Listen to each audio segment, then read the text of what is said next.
Paschim Bangal governor CV. ആനന്ദബോസിന്റെ രാജി തീർത്തും അപ്രതീക്ഷിതമായിരുന്നു. ബംഗാൾ മുഖ്യമന്ത്രി മമതാ ബാനർജിയോട് പോലും ഒരു വാക്ക് ചർച്ച ചെയ്യാതെയാണ് ആനന്ദബോസിനെ ഗവർണർ പദവിയിൽ നിന്നും പൊടുന്നനെ മാറ്റി പ്രതിഷ്ഠിച്ചിരിക്കുന്നത്.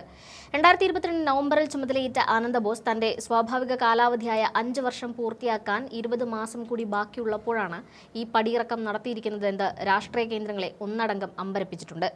എന്തുകൊണ്ടാണ് ഒരു മുന്നറിയിപ്പുമില്ലാതെ ആനന്ദബോസ് പടിയിറങ്ങിയതെന്ന ചർച്ചകളാണ് ഇപ്പോൾ രാഷ്ട്രീയ വൃത്തങ്ങളിൽ സജീവമായിരിക്കുന്നത്.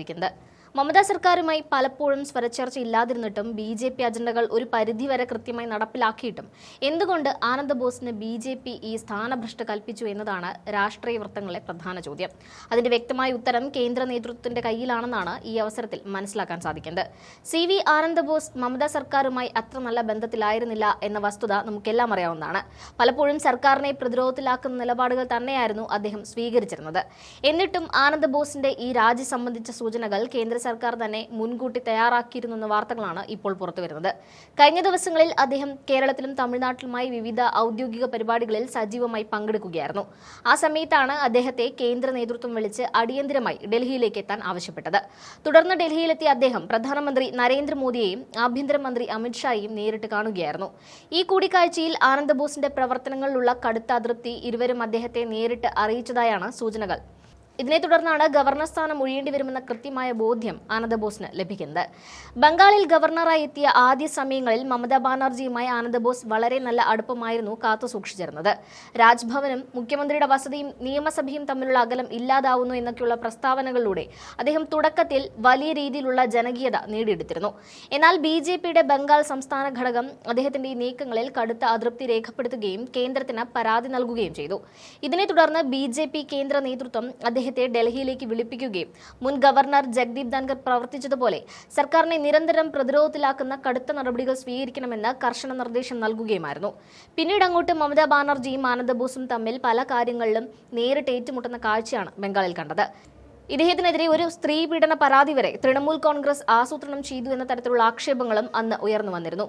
ഏറ്റവും ഒടുവിൽ കേരളത്തിലെത്തിയപ്പോൾ NSSനെ പിണക്കി എന്നതടക്കമുള്ള അതൃപ്തികൾ BJP കേന്ദ്ര നേതൃത്വത്തിന് അദ്ദേഹത്തോടുണ്ടായിരുന്നു എന്നാണ് മനസ്സിലാക്കാൻ സാധിക്കുന്നത്.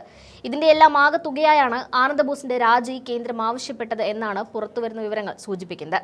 ബംഗാൾ നിയമസഭാ തെരഞ്ഞെടുപ്പ് പടിവാതിൽക്കൽ നിൽക്കുന്ന ഈ സമയത്ത് തന്നെ ഇത്തരത്തിലൊരു സ്ഥാനമാറ്റത്തിന് പിന്നിൽ BJPയുടെ വ്യക്തമായ രാഷ്ട്രീയ ഗൂഢാലോചന ഉണ്ടെന്ന് തന്നെയാണ് മമതാ ബാനർജി ഉന്നയിക്കുന്ന ആരോപണം.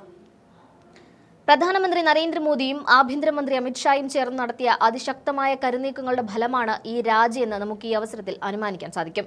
കേവലം 3.5 വർഷം മാത്രം കാലാവധി പൂർത്തിയാക്കി ആനന്ദബോസ് പടിയിറങ്ങുമ്പോൾ രാഷ്ട്രീയ കേന്ദ്രങ്ങൾ അമ്പരപ്പിലാണ്.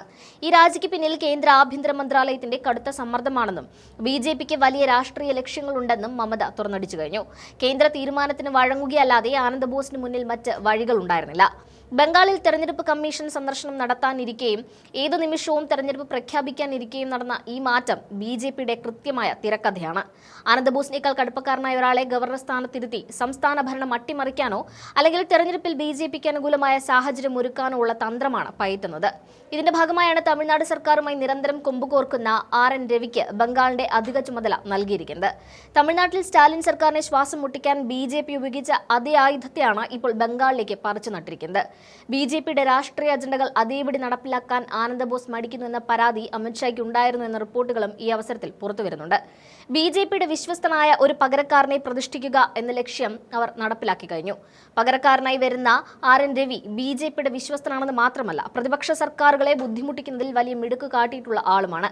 താൻ ഗവർണറുടെ ഓഫീസിലെ സമയം പൂർത്തിയാക്കിയെന്ന ലളിതമായ വിശദീകരണമാണ് C.V. ആനന്ദബോസ് നൽകുന്നത്. അമിത്ഷായുടെ നേരിട്ടുള്ള നിയന്ത്രണത്തിലായിരിക്കും ഇനി ബംഗാളിലെ തെരഞ്ഞെടുപ്പ് നീക്കങ്ങളെന്ന് ഈ മാറ്റത്തിലൂടെ BJP ഉറപ്പിച്ചിരിക്കുകയാണ്. സംസ്ഥാനത്ത് ക്രമസമാധാന നില തകരാറിലാണെന്ന് വരുത്തി തീർത്ത് രാഷ്ട്രപതി ഭരണത്തിന് ശുപാർശ ചെയ്യാനുള്ള നീക്കങ്ങൾ പോലും നടന്നേക്കാമെന്ന ഭീതിയിലാണ് തൃണമൂൽ കോൺഗ്രസ്. മുൻ ഉപരാഷ്ട്രപതി ജഗ്ദീപ് ധൻഖറിന്റെ അവസ്ഥയാവും ആനന്ദ് ബോസിനെന്നും പറയപ്പെടുന്നുണ്ട്.